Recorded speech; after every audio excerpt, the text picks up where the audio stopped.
इस कहानी की शुरुआत होती है आज के पाकिस्तान और उत्तर पश्चिमी भारत के इलाकों से, जहां लगभग 3300 ईसा पूर्व में एक क्रांति जन्म ले रही थी।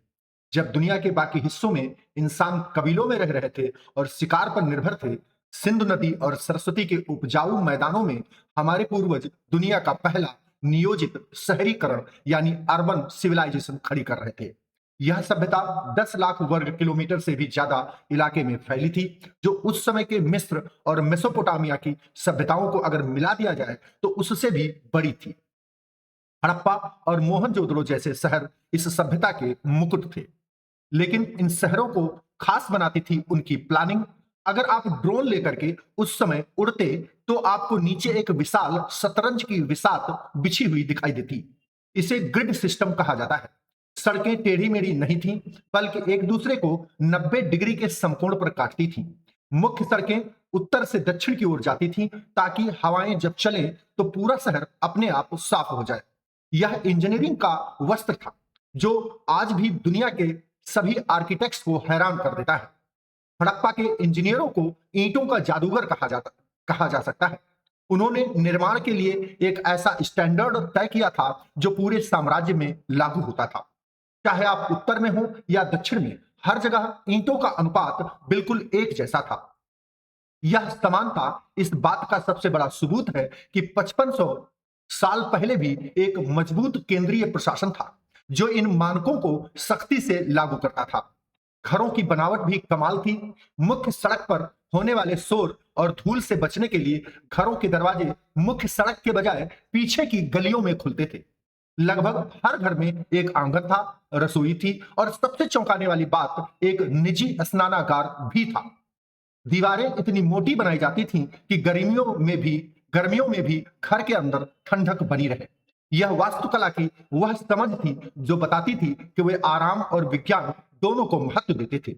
मोहनजोदड़ो के खंडरों में बीचों बीच में एक ऐसी संरचना थी जो हमें आज भी विस्मित कर देती है। द ग्रेट बाथ या विशाल स्नानागार, यह लगभग 39 फीट लंबा और 23 फीट चौड़ा है। फीट चौड़ा एक जल कुंड था बीचों बीच में। इसकी इंजीनियरिंग बेमिसाल है।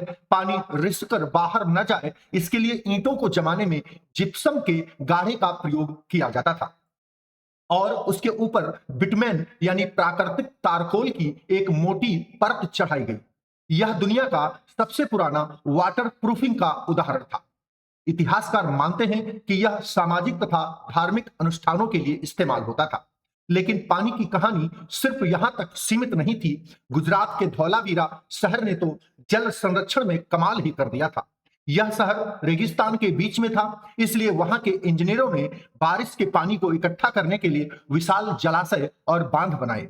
उन्होंने चट्टानों को काटकर ऐसे चैनल बनाए जो नदी के पानी को शहरों के बड़े टैंकों तक लाते थे। धौलावीरा का जल प्रबंधन सिस्टम आज भी आधुनिक हाइड्रो इंजीनियर्स के लिए एक केस स्टडी है। हड़प्पा की अर्थव्यवस्था की रीढ़ थी उनका व्यापार, और व्यापार का केंद्र था लोथल। गुजरात के तट पर स्थित लोथल में दुनिया का सबसे पुराना जहाज मानव निर्मित बंदरगाह मिला है। यहां ईंटों से बना एक विशाल बेसिन था, जहां समुद्र से आने वाले जहाज लंगर डालते थे।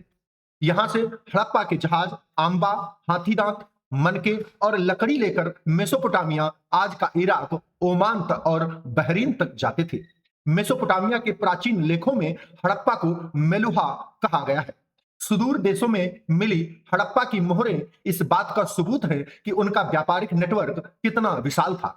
वे वजन तोलने के लिए पत्थर के बांटों का इस्तेमाल करते थे। लेकिन इस सभ्यता का सबसे बड़ा रहस्य आज भी हमें चुनौती दे रहा है। उनकी लिपि। हड़प्पा के लोगों ने हजारों मोहरों, बर्तनों और तांबे के प्लेटों पर कुछ लिखा है। लगभग 400 से ज्यादा अलग अलग अक्षर मिले हैं। धौलावीरा में एक बड़ा साइन बोर्ड मिला है जिस पर 10 बड़े अक्षर लिखे हैं। शायद यह दुनिया का पहला बिल बोर्ड था, लेकिन 100 साल की कोशिशों के बाद भी हम इसे पढ़ नहीं पाए हैं। हम नहीं जानते कि वे कौन सी भाषा बोलते थे। जिस दिन यह लिपि डिकोड हो जाएगी, उस दिन इतिहास दोबारा लिखा जाएगा। धर्म की बात करें तो वे प्रकृति पूजक थे।